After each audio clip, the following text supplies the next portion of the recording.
Assalamualaikum warahmatullahi wabarakatuh. Alhamdulillahirabbil alamin wa wassalatu ala sayyidina Muhammadin wa ala alihi washabbihi ajmain.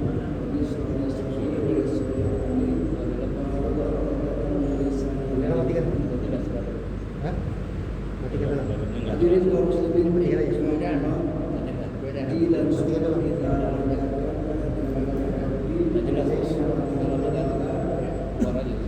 yang masih memberikan kemampuan melaksanakan tugas kajian rutin tafsir yang malam Sabtu. Sebetulnya saya menganggap karena selama 24 jam terakhir atau sehari sebelum kita sampai 3 pengajian. Maulid Nabi semalam, Maulid Nabi itu tadi sore, dan sekarang ya. Ini dosisnya sekali tidak kali, saya makan ya. Walaupun memang kalau makanan jasmani kita rutin sehari 3 kali. Kalau makanan rohani kita ini seminggu 2 kali itu pun diiringi dengan rasa malas, rasa semangat dan sebagainya. Tapi alhamdulillah, alhamdulillah malam ini kita masih bisa melaksanakan kajian. Salawat dan salam semoga limpahkan kepada junjungan kita Nabi Rasulullah SAW.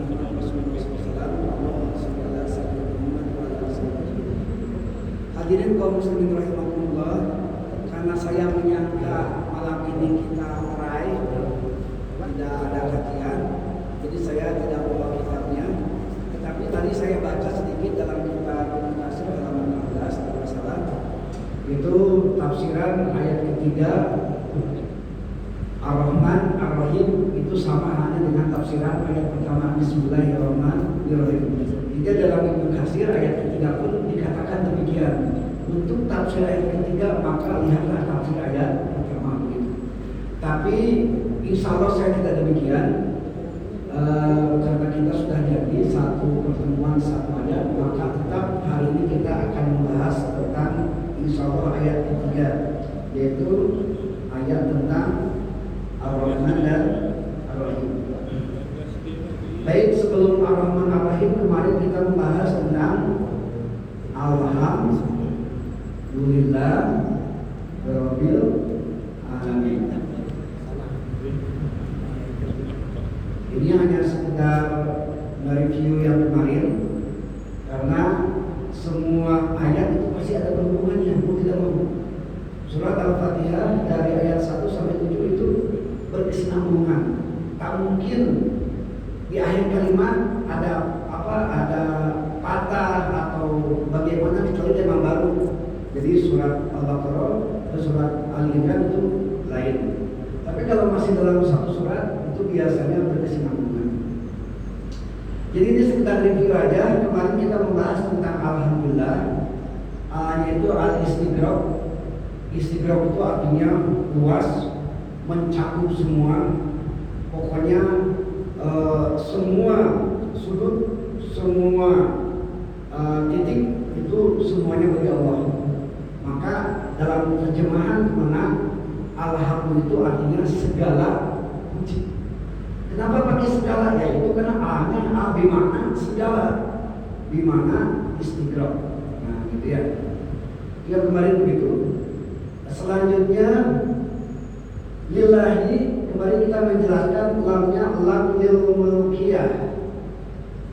Jadi lam lil mulkiyah itu adalah lam yang artinya memiliki. Jadi segala puji lillahi bagi Allah, itu maksudnya. Lam lil mulki dalam pengertian, kalau menurut ilmu nahwu sharaf, lamnya itu ini termasuk lam harfu jar. Jadi huruf jar itu min, ila, an, ala, salah satunya adalah lam. Lamnya lam lil mulki. Ini lillah asal kata dari ilahun. Asal kata dari ilahun. Ilahun itu artinya Tuhan. Kita tidak dianjurkan zikir memakai kalimat ilahun, ilah. Apalagi Tuhan, ya. Kalau zikir bolehlah memakai asma Allah. Tapi kalau memakai kalimat Tuhan, coba cek Tuhan. Kalau ini gitu ya. Nah, ilahun memakai lam. Nah, gitu ya. Nah, karena memakai lam, maka alifnya dibuang. Jadi lillahi. Bagaimana proses prosedur atau SOP-nya ilahun terus dipakaikan lam lil mulkiyah menjadi begitu? Yaitu prosesnya harus belajar nahwu. Nah, mungkin kita menjelaskan pada malam ini. Nah, yang belum dijelaskan kemarin Robi, gitu ya. Walaupun sudah dijelaskan sedikit, akan tetapi kita coba meneliti kalimat Robil Alamin. Pertama, kenapa Robi tidak robu, tidak roba? Coba lihat dari sininya. Lillahi. Nah, ini. Jadi Robi itu sifat naat wal man'ut. Itu juga di ilmu nahwu. Jadi kalau makutnya kasroh, maka naatnya harus kasroh. Seperti itu ya. Nah, Robi di sini dalam kitab Ibnu Katsir itu dimaknai dengan memiliki, menguasai, memelihara dan sebagainya. Jadi itu arti daripada kalimat Robi. Cuma ada sebagian ulama kita, Robi itu kalau dalam kaidah tauhid itu dijadikan tauhid rububiyah.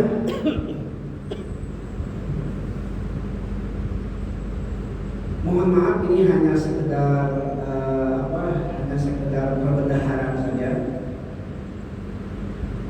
Jadi kalau kita tauhidnya itu berprinsip sama 20 sifat wajib bagi Allah dari wujud, qidam, baqo sampai qadiran.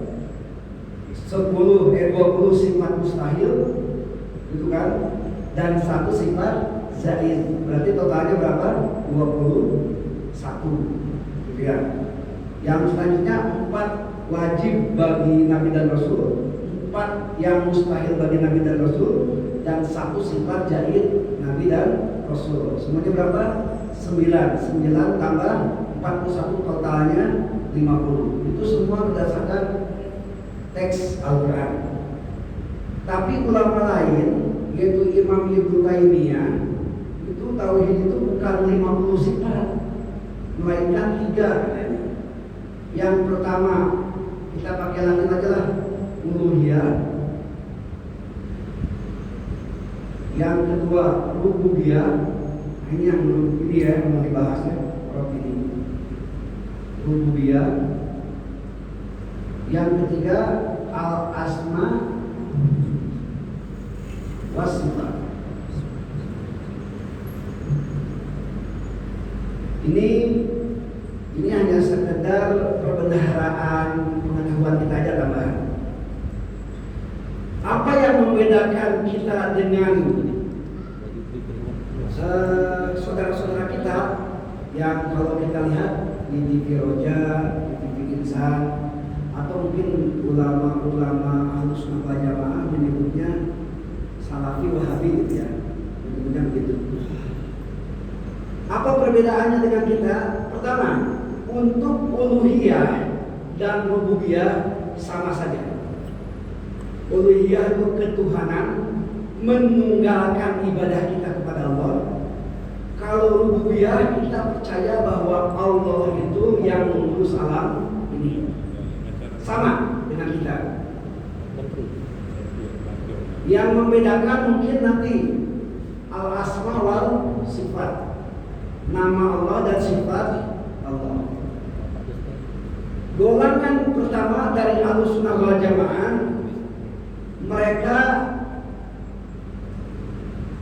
menyetujui atau sama konsep uluhiyah dan rububiyah. Akan tetapi kita menentang memilah-milah atau memisahkan uluhiyah dan rububiyah. Contoh yang pertama, Abu Lahab, Abu Jahal, ketika ditanya oleh Rasulullah, siapakah yang mengurus alam semesta ini? Siapakah yang menciptakan alam semesta ini? Bilangnya Allah. Ini bukan kata saya, kata versi mereka. Maka semacam Abu Lahab, Abu Jahal atau kafir musyrik itu mereka bertauhidkan rububiyah. Nah, berarti sama dengan kita kalau begitu. Ini saya meminjam istilah mereka ya. Jadi ketika Abu Lahab, Abu Jahal itu ditanya siapa yang menciptakan langit dan bumi ini, itu kalau nggak salah itu dalam surat Az-Zumar ayat 38. Man khalaqas samawati wal ardh yaqulun Allah. Siapa yang menciptakan langit dan bumi? Mereka bicara Allah. Kalau berdasarkan tidak tauhid ini, rububiyah adalah keyakinan bahwa langit dan bumi diciptakan, diurus dan dipelihara oleh Allah, gitu maksudnya. Maka Abu Jahal, Abu Lahab itu bertauhidkan rububiyah, gitu kan? Sedangkan kita enggak. Abu Jahal, Abu Lahab dan kafir musyrik tetap berbeda dengan kita. Mereka tidak bertauhid. Nah, gitu. Yang kedua, ketika Abu Lahab, Abu Jahal ditanya, kenapa kalian menyembah berhala? Kan gitu. Apa jawaban mereka? Yuqarribuna ilallah wujubah. Itu ada dalam surat Az-Zumar ayat 3. Alasannya supaya mereka lebih mendekatkan diri kepada Allah. Jadi dia menyembah berhala supaya mendekatkan diri kepada Allah. Berarti tidak masuk dalam uluhiyah. Jadi Abu Jahal dan Abu Lahab itu hanya termasuk tauhid rububiyah. Itu yang pertama. Yang kedua, pasti kata mereka, kita Ahlussunnah wal Jamaah, kita kan biasa tawasul ya. Tawasul itu artinya wasilah. Wasilah itu artinya perantara. Misal kita bawa air putih, Assalamualaikum Ustaz, mohon doanya, begitu ya, mohon doanya anak saya sakit. Pakai perantara kiai kan, nah doa lah Ustaz, akhir beres, terus diminumkan kan. Nah menurut mereka kita itu tidak bertauhid uluhiyah. Karena apa? Karena berdoa pakai perantara. Itu namanya tawasul. Berarti kita, kata mereka, tidak tauhid uluhiyah. Karena kita tidak menunggalkan ibadah kepada Allah. Kalau doa aja langsung gitu kan. Nanti kita bahas. Nah, berarti orang yang sudah tawasul sama mereka disamakan dengan Abu Jahal dan Abu Lahab. Cuma tauhid rububiyah. Itu bahaya. Makanya ada orang yang namanya kaum takfiri, sering mengkafirkan. Salah satunya gara-gara kita tawasul. Kemudian apa dari tawasul? Insya Allah nanti kita bahas. Karena saya sudah berjanji sama Pak Imam, ketika tafsir kita akan membahas tentang tawasul masail. masalah-masalah yang diperselisihkan. Baik, nah itu. Jadi perbedaannya itu, mereka menganggap kita tauhid rububiyah, meyakini bahwa alam semesta ini diciptakan, dipelihara oleh Allah Subhanahu wa Ta'ala. Apa bedanya dengan Abu Jahal? Abu Jahal pun ngomong gitu. Lihat Al-Jumar ayat 38. Mereka menjawab, yaqulunna Allah, yang menciptakan langit dan bumi itu adalah Allah. Berarti versi mereka, kita sama Abu Jahal, Abu Lahab sama-sama tauhid rububiyah, tapi tidak tauhid uluhiyah. Kalau kita bertawasul, nah itu dia. Kalau kita bertawasul, itu perbedaan kita ya. Yang pertama itu. Yang kedua, perbedaan kita adalah al-asma wa sifat. Nama-nama Allah dan sifat-sifat Allah. Contoh yang kemarin, Ar-Rahman alal sistawa, atau dalam surat As-Sajdah yang sering dibacakan tiap hari Jumat, itu ada sumastawa alal arsy, ya sama, redaksinya sama. Jadi kita tulis lagi lah sahabat, Ar-Rahman alal arsy.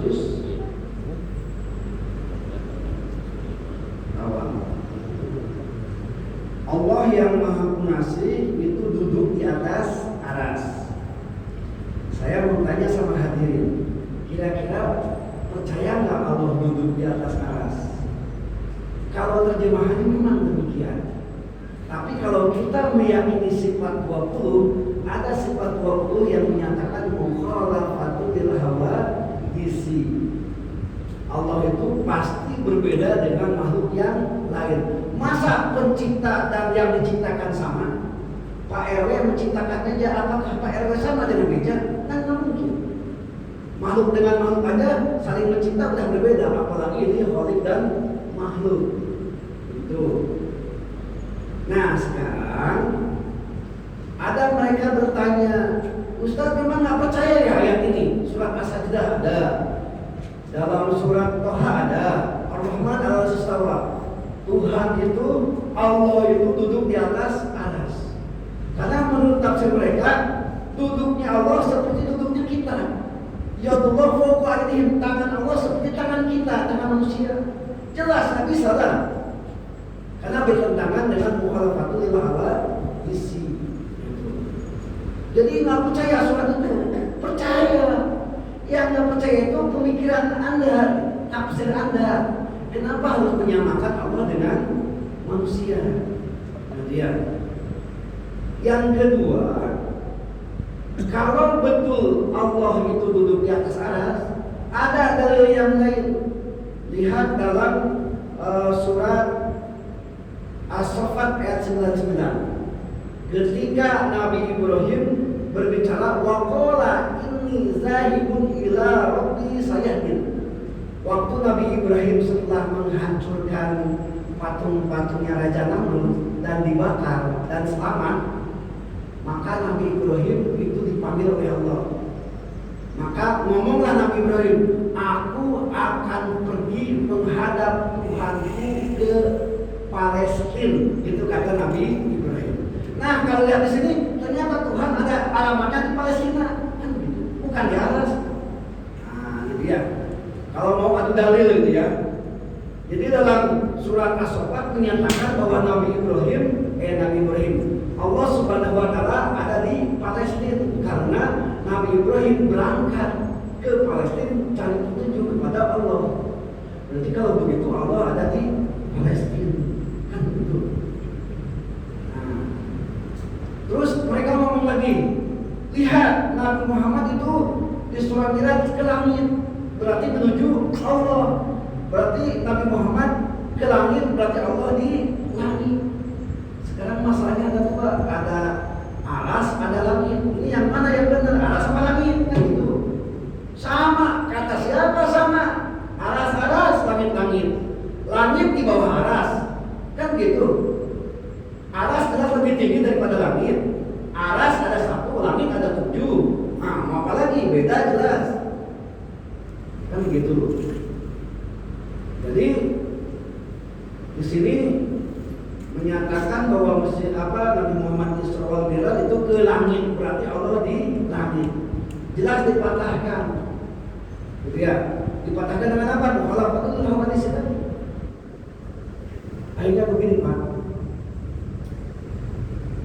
Salafi Wahabi itu menguasai Mekah dan Madinah. Mekah itu Masjidil Haram 100.000 rakaat, 100.000 rakaat sama dengan 1 rakaat kalau sholat di sana. Madinah pun demikian. Nggak mungkin kota semulia itu Mekah dan Madinah dikuasai oleh Wahabi, tapi berarti Allah ridho sama mereka, kan begitu. Sekarang pertanyaan balik, itu Masjidil Aqsa sampai sekarang dikuasai Yahudi. Berarti kalau itu Allah ridho Yahudi menguasai Masjidil Aqsa. Jadi bukan ukuran itu kebenarannya. Nah, jadi salah satu bentuk keyakinan kita, jangan coba-coba kita menyerupakan Allah dengan makhluknya. Ainullah, mata Allah tak sama dengan mata manusia. Yadullah fawqa aydihim, tak sama tangan Allah dengan tangan manusia. Itu yang disebut Rabb. Itu yang membedakan tauhid kita ya, Pak, dengan mereka. Kalau kita uluhiyah, rububiyah sama. Artinya Allah la ilaha illallah, Tuhan semesta alam yang ngurus bumi dan langit, yang merawat bumi dan langit dan segala macamnya. Rububiyah, uluhiyah sama, nggak dipilah-pilah. Nggak kebayang kalau dipilah-pilah rukun Islam, syahadat, zakat, puasa, haji, sholatnya mau masa Islamnya Islam 4/5 kan mungkin. Atau rukun iman ada 6, tapi nggak beriman kepada hari akhirat, masa rukunnya 5/6 kan nggak mungkin. Ya ayyuhalladzina amanu udkhulu fis-silmi kaffah. Perintah Allah, masuklah ke dalam Islam dalam kondisi utuh, semuanya, seluruhnya, jangan dipisah-pisah. Jadi kita menguatkan tauhid kita percaya uluhiyah, rububiyah, tapi kita protes uluhiyah dan rububiyah dibedakan. Apa prosesnya? Nah ini Abu Lahab dinyatakan tauhid rububiyah. Kata Abu Lahab mengatakan la yakunullah, bahwa yang menciptakan bumi dan langit adalah Allah. Berarti kalau kita suka tawasul, kita sama tauhidnya Pak dengan Abu Lahab baru ya. Emang mau terima? Nggak bisa. Makanya uluhiyah dan rububiyah itu sama. Apa samanya uluhiyah rububiyah dalilnya? Lihat dalam surat kalau masalah dalam surat Al-Anbiya ayat 22. Bunyinya adalah laukana fiha alihatun illallah la fasadata. Seandainya langit dan bumi itu ada sesembahan yang lain, maka rusaklah bumi dan langit. Jadi di sana sesembahan pakai alihah. Alihah itu berarti kan uluhiyah, kan begitu. Di sini Allah menyatakan bahwa seandainya di langit dan di bumi itu ada sesembahan yang lain, berarti apa? Berhala, macam Abu Jahal itu kan. Berhala itu kan rububiyah kan, kalau tadi, tapi tidak uluhiyah. Tapi ternyata di sini pakai alihah, pakai uluhiyah. Berarti uluhiyah rububiyah itu namanya muradi, persamaan anonim ya, persamaan makna. Katanya beda tapi maknanya sama. Kayak pulang kampung dengan mudik itu sama-sama aja. Relokasi dengan pengosongan itu sama-sama aja. Sama-sama musir gitu ya. Nah, sama-sama aja.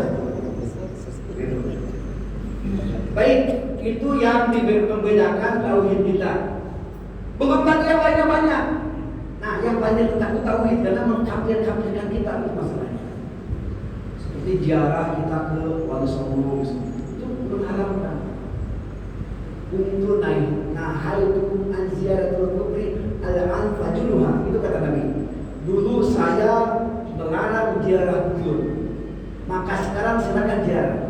Kenapa dulu Nabi melarang? Karena banyak yang menyalahgunakan ke kuburan minta-minta gitu ya. Mbah minta rezekinya Mbah, Mbah belum kawin minta jodohnya Mbah. Nah itu yang nggak boleh. Masa minta sama kuburan? Tapi kalau kita tawasul berdoa dengan wasilah karomahnya para ulama itu nggak jadi masalah. Seperti hanya bapak punya anak mau kerja di mana misalnya ya, di Pinang Lestari lah misalnya ya, mau kerja di Pinang Lestari. Terus kebetulan punya kenalan kawan dekat anaknya bosnya Pinang Lestari, minta bantuan Pak mau kerja. Nah gara-gara wasilah kerjanya jadi agak lancar kan, karena ada faktor apa? Ada faktor kedekatan. Tapi kalau langsung ke bosnya, tak diterima, tak didatangi, itu namanya wasilah. Nanti dalil-dalil tentang wasilah kita coba bahas kalau ada waktunya. Nah itu perbedaan daripada rob. Nah gitu ya.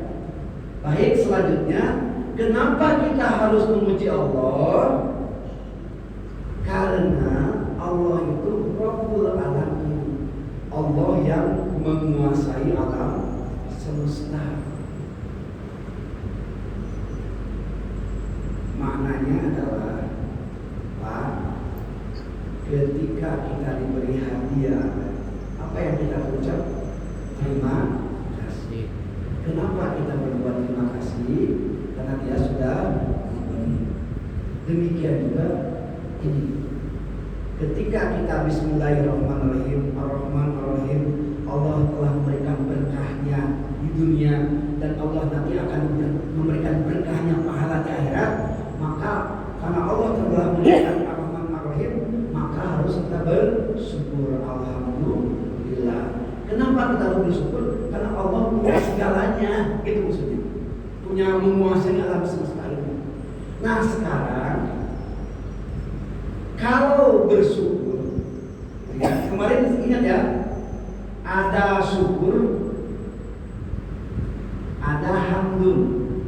Tapi yang dipakai oleh Allah adalah hamdun ya. Syukur itu kemarin diminta atau diberi. Kalau hamdun diminta atau tidak. Kemarin itu pengertiannya. Kalau kita misalnya gini, Pak Haji saya minta minum lah, kasihlah minum. Itu bilang kita syukran, terima kasih. Tapi kalau kita tidak meminta, mau diminta atau tidak, seperti oksigen, itu jarang kan kita berdoa, ya Allah berilah aku oksigen, jarang kan? Ya Allah berikanlah saya napas yang lega, atau dan lain-lain lah ya. Nah itu cara kita berterima kasihnya itu memakai hamdun, alhamdulillah. Nah sekarang coba lihat dalam surat Ibrahim ayat 7. Bunyi ayatnya, la in syakartum la azidannakum. Kalau dikoreksi takut salah tulisannya. La in syakartum la azidannakum. Sekarang gini Pak, kita kronologisnya ya. Bismillahirrahmanirrahim. Karena kita segala sesuatu memakai bismillah, maka Allah ngasih Ar-Rahman dan Ar-Rahim, kenikmatan di dunia dan kenikmatan nanti di akhirat. Setelah mendapatkan kenikmatan dunia dan akhirat, kita harus bersyukur. Syukurnya apa? Alhamdulillah. Kan gitu. Setelah alhamdulillah, ada ayat janji Allah, la in syakartum la azidannakum. Kalau kalian bersyukur, aku tambah. Apa tambahannya? Ayat ketiga. Apa ayat ketiga? Ar-Rahman Ar-Rahim. Begitu. Bisa dipahami nggak Pak runtutan ayatnya? Ulang lagi ya. Ketika segala sesuatu kita dengan bismillah, minum dengan bismillah. makan dengan bismillah. Bedanya kita sama kambing, kalau kita minum pakai bismillah, dua, haus hilang, kita dapat pahala karena pakai bismillah. Kalau kambing pakai bismillah enggak, haus aja yang hilang, nah selesai. Non muslim minum pakai bismillah enggak, berarti ya itulah ya. Tapi kalau kita minum haus hilang, nilai ibadah dapat. Nah itu bedanya. Dan itu kalau semua aktivitas kita diikuti dengan bismillah, karena jaminan setelah bismillah pasti nggak mungkin kerjaannya kotor, nggak mungkin mau maling bismillah, nggak mungkin lihat HP, lihat TikTok, ya, lihat orang yang tanpa aurat bismillah, nggak mungkin kan?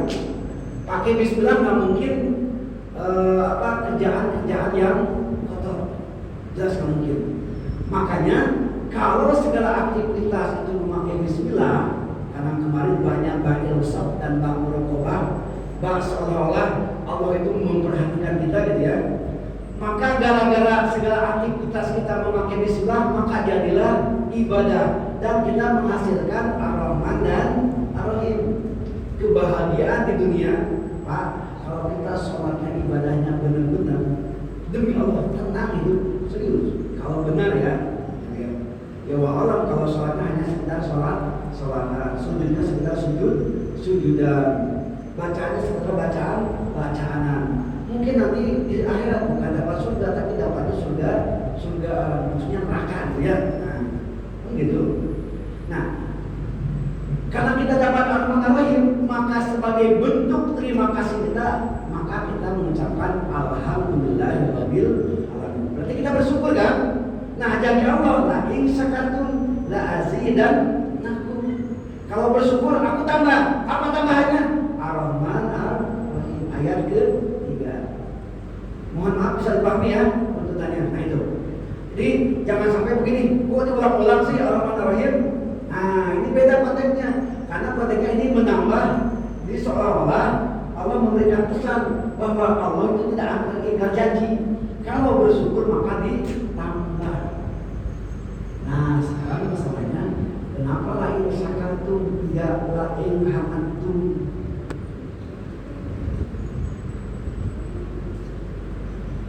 Karena harusnya gini ya, lain hamantum kan harusnya. Karena kan misalnya alhamdulillah kan. Gitu. Begini, syukur artinya berterima kasih karena diminta. Sedangkan hamdul artinya mau diminta atau tidak itu alhamdulillah. Sekali lagi, kalau kita dikasih barang, misalnya kita dikasih HP, dikasih motor, dikasih mobil, kita bacanya alhamdulillah. Apalagi sebelumnya ada permintaan misalnya, saya minta air, saya minta kertas, dikasih, nah itu baru syukur. Tapi kalau alhamdulillah atau hamdul, mau diminta atau tidak Allah kasih. Contohnya apa? Oksigen. Kita nggak minta oksigen kan, tapi Allah kasih. Nah itu namanya hamdul. Nah sekarang kenapa ayat Ibrahim ayat 7 pakai syakartum tidak hamadtum? Ini menjelaskan bahwa Allah ya, kalau hamadtum itu terlalu tinggi, Allah ngambil kasta rendahnya. Kalau kalian bersyukur saja apa yang kau minta, aku tambah, apalagi yang tak kau minta. Itu bersyukur. Mudah-mudahan bisa dipahami ya. Sekali lagi, aku pakai syakartum karena syakartum itu diminta. Kan ada barang yang begitu, ada yang diminta, ada yang tidak kan? Yang diminta dan tidak diminta apa? Tadi contohnya oksigen. Nah itu pakai hamdul. Tapi kalau misalnya ya Allah berilah kami rezeki, dikasih rezeki, itu namanya asyukru atau syukur kan begitu. Nah pesan Allah, kenapa aku pakai syakartum tidak hamadum? Seolah-olah Allah berkata sama kita, jangankan yang diminta dan tidak diminta, yang diminta saja saklun aku akan menambahkan. Ini pakai lamnya 2 Pak. Lamnya lam taukid, ini tuhnya taukid juga. Jadi ini penguatan bahwa kalau kita bersyukur Allah akan nambah iman. Duh, bosan ragu-ragu, mohon maaf. Allah menganggap apa yang kita lakukan, apa yang kita lakukan. Kalau kita ragu-ragu berarti Allah meragukan kita. Dan kita tak boleh ragu-ragu. Dari kalau kita boleh riba, ini kitab Al-Quran tidak ada keraguan-raguan. Jadi kalau meragukan lahir sakatun Ibrahim ayat 7 berarti kita menyeleweng daripada dari kalau kita boleh. Jadi ya.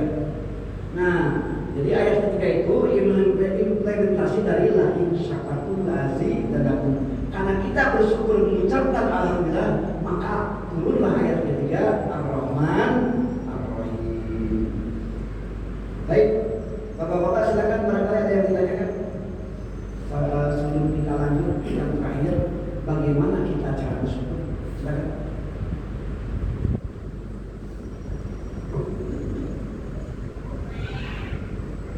Nah, karena senyap berarti kita lanjutkan ya.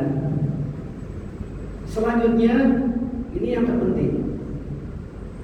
Bagaimana cara kita bersyukur? Karena bersyukur itu nggak cukup cuma alhamdulillah. Gini ya. Setelah Ar-Rahman Ar-Rahim ayat ketiga ini, kalau kita bersyukur lagi, kan dikasih nikmat lagi nih. Nikmat lagi. Bersyukur lagi, nikmat lagi, bersyukur lagi, nikmat lagi. Begitu terus. Itu maksudnya. Nggak ada apa, nggak ada ujungnya. Nah sekarang kuncinya satu, bagaimana cara bersyukur? Kan gitu. Yang pertama, cara bersyukur adalah kita memanfaatkan yang telah Allah titipkan sama kita, itu disesuaikan dengan keridhaan Allah Subhanahu wa Ta'ala. Contoh, kita dikasih HP, kita ucapkan syukron, terima kasih. Bagaimana cara bersyukur? Gunakanlah HP sesuai dengan keridhaan Allah. Atau dengan pertanyaan Allah ridho apa tidak. Contoh, buka YouTube. Nah, Allah ridho tidak? Nah, silakan. Kan gitu. Buka konten negatif. Allah ridho atau tidak? Kan gitu. Kalau buka YouTube-nya tentang dakwah, tentang kemaslahatan, tentang keimanan, baru Aisyah kata aja dengan itu. Allah akan nambah. Tapi kalau lihatnya hiburan, TikTok yang memperlihatkan aurat, yang memperlihatkan buntelan kentut dan sebagainya, nah itu bukan lain sakatun, tapi walakin kafartum inna adabi asyadid, kan gitu tulisan ayatnya. Hati-hati. Jadi jangan coba-coba bapak-bapak ingin nambah nikmat, tapi kenikmatan yang Allah berikan sama kita tidak diukur dengan Allah itu atau tidak. Sekarang kita coba cek ya. Kita dititipkan oleh Allah sepeda motor. Kita tanya sekarang pada diri sendiri, sepeda motor selama setahun banyak mubazirnya, banyak maksiatnya atau banyak taatnya, kan gitu. Kita pakai Scoopy misalnya, sudah 2 tahun pakai, banyak dipakai ke masjid atau banyak dipakai ke bioskop misalnya. Banyak dipakai ke jalan soleh atau ke jalan salah, tinggal ukur aja, kan begitu. Kalau banyak dipakai jalan yang soleh, berarti insyafatul lazim dan makmum. Tapi kalau banyak dipakai jalan yang salah, kafartum inna adabi asyadid. Itu aja simpel. Sekarang bapak punya baju terbaik yang mana? Silahkan cek, banyak dipakai ibadah itu baju atau banyak dipakai main-main keluar. Kalau banyak main-main keluar berarti wa'in kafartum inna adabi asyadid, kan begitu. Kalau banyak dipakai ibadah berarti lain sakatun lazim dan itu simpel. Ya. Nah, jadi di sini kalimat Ar-Rahman Ar-Rahim itu adalah Allah memberikan kenikmatan tambahan karena Allah sudah jadi lain syakatun lazim. Dan yang kedua, kita harta yang kita punya, jabatan yang kita punya, benda yang kita punya, niatkan itu titipan, bukan milik. Apa buktinya? Waktu kita lahir kita bawa apa? Silakan cek tanya sama orang tua masing-masing. Saya yakin tak bawa apa-apa. Selembar benang pun tak bawa. Yang dibawa mungkin cuma jaket kulit aja ya, jaket kulit asli gitu. Sepatu kulit asli, jaket kulit asli, celana kulit asli kan gitu ya. Asli semua lah. Berarti kan nggak bawa apa-apa kan? Nah, sekarang kita ketitipan mobil, ketitipan motor, ketitipan istri, ketitipan anak. Nah, sekarang coba kita evaluasi. Kita ketitipan mobil. Pak, tukang parkir itu banyak ketitipan mobil. Ketika mobilnya diambil, marah tidak? Tidak, karena dia merasa dititipi, bukan merasa memiliki. Kita pun demikian. Kita punya baju, punya mobil, punya motor. Kita harus menganggap itu titipan. Memang titipan dari Allah. Kalau mobil kita diambil, marahkah kita? Nah, itulah ukuran keimanan kita. Silakan aja, kita evaluasi aja. Saya pun yang ngomongnya belum tentu ya, belum tentu rela, kan gitu. Maka barometer iman itu lihat di sana aja. Barometer keislaman kita itu lihat di sana aja, kan gitu. Dan kalau kita misalnya marah-marah titipan diambil, coba lihat. Kalau kita ketitipan mobil mobil mewah, kita foto-foto di posting di mana-mana, gitu ya. Kan lucu kan? Kan itu barang titipan kok. Kenapa kayak memiliki? Kan gitu gambarnya. Nah, sekarang Pak, yang dititipkan oleh Allah Subhanahu wa Ta'ala kepada kita itu semuanya akan dipertanggungjawabkan nanti di akhirat. Ya, teman-teman.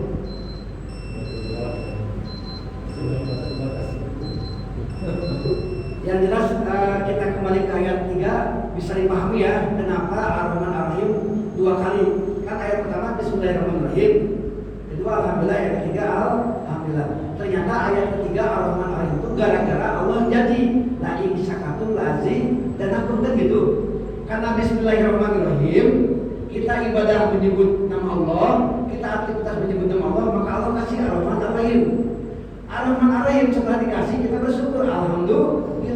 Kita bersyukur Allah jadi la in syakartum lazim dan aku kalau bersyukur aku tambah lagi. Maka ditambah ayat ketiga yaitu Ar-Rahman Ar-Rahim. Itulah kesimpulannya, itulah sementara. Ya, saya nggak bisa melanjutkan lagi karena alarm untuk sholat isya sudah berbunyi. Nah, ya, bukan apa istilahnya, bukan tidak betah ya, karena kita sesuai dengan komitmen dan konsekuen bahwa bisa maka kita lanjutkan. Itu saja mungkin bapak-bapak, mohon maaf kalau ada hal yang tidak mengenakan karena saya memang tidak terfokus sama kitabnya nggak dibawa gitu ya. Artinya nyangkanya ya libur gitu Pak Imam. Bahkan udah bawa apa Imam cuma ngapal sekolah saja. Ya udahlah saya antisipasi aja lah ya. Itu saja mungkin. Apa?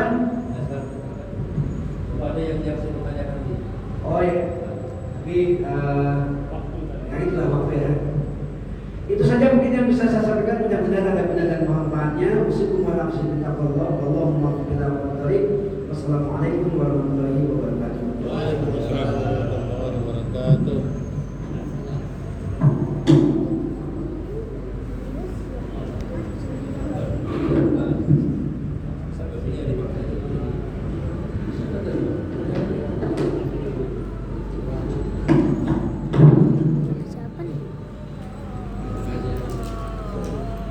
Siapa nih? Mana?